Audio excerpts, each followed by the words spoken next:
नमस्कार, मैं हूं राज पाठक। देखिए, बिहार की राजनीति में कब कौन कहां से कहां चले जाए, किस पार्टी से किस पार्टी में चला जाए, किस गठबंधन से टूटकर किस गठबंधन में चला जाए, ये कोई नहीं जानता। और आज एक बार फिर से नेता प्रतिपक्ष और राजद के बड़े नेता, उप मुख्यमंत्री रहे, पूर्व उप मुख्यमंत्री रहे तेजस्वी यादव को ये बात एक बार फिर से समझ आने लगी है। देखिए, जब नीतीश कुमार अलग हुए थे तब एक झटका उनको लगा था, लेकिन एक बार फिर से एक और उनका साथी जो है छटकने की कोशिश कर रहा है। जी हाँ, आज हम जिक्र करने वाले हैं वीआईपी प्रमुख मुकेश सहनी को लेकर के।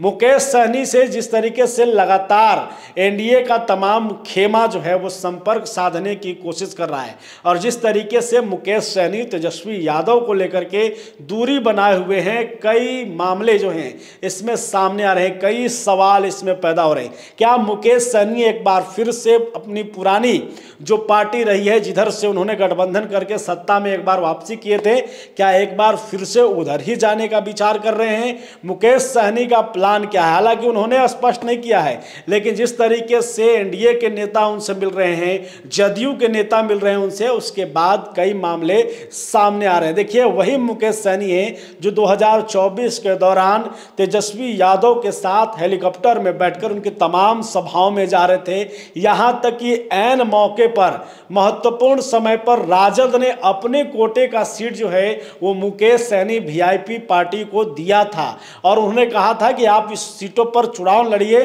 चुनाव हालांकि मुकेश सहनी लड़े भी, यहां तक कि तेजस्वी यादव के साथ कई मंचों पर गए, खुल करके जो है वो महागठबंधन के लिए उन्होंने वोट भी मांगा। लेकिन जब रिजल्ट सामने आता है तो रिजल्ट में होता है कि मुकेश सहनी को जो सीटें राजद ने दी थी वो सभी सीटें मुकेश सहनी हार जाते हैं। यहां तक कि मुकेश सहनी जो हैं वो सिर्फ चुनाव ही नहीं हारते, बल्कि कई जगहों पर तो उनकी जमानत भी जब्त हो जाती है। महागठबंधन के होने के नाते भी इस तरीके की जो है वो प्रदर्शन के बाद मुकेश सहनी को भी ये लग रहा था कि मैं कहीं ना कहीं गठबंधन जो किया हूँ वो सही गठबंधन में नहीं हूँ, और यही कारण है कि एक कमजोर पेच जो है वो एनडीए को दिख गया। और एनडीए जो कि 2025 विधानसभा चुनाव को देख रही है, उसमें वो जानती है कि मुकेश सहनी की भूमिका महत्वपूर्ण है। अगर मुकेश सहनी हमारे साथ में रहेंगे तो फिर से एक बार सत्ता में आ जाएंगे।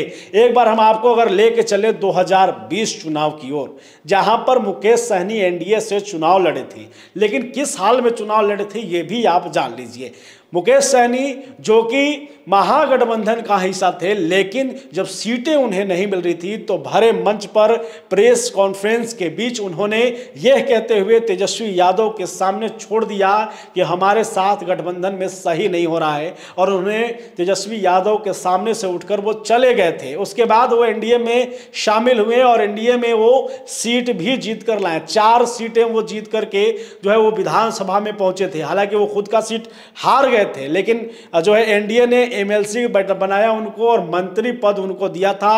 अपनी पार्टी के तौर पर वो पहले मंत्री बने थे, लेकिन उसके बाद जब एनडीए के तरफ से उनके 4 विधायकों को अपनी पार्टी में विलय करा लिया जाता है तो एक बार फिर मुकेश सहनी एनडीए को छोड़ करके महागठबंधन की ओर चल देते हैं। लेकिन एक बार फिर से जिस तरीके से 2024 का रिजल्ट सामने आया लोकसभा का, उसके बाद मुकेश सहनी को लग रहा है कि अगर विधानसभा में फिर से वापसी चाहिए तो एनडीए का साथ, नीतीश कुमार का साथ हमें चाहिए। लेकिन देखना होगा कि तेजस्वी यादव इस पर कब तक खामोश रहते हैं या क्या कुछ करते हैं। मुकेश सहनी का इस पूरे मामले में क्या कुछ होगा, लगातार हम पर नजर बनाए हुए हैं।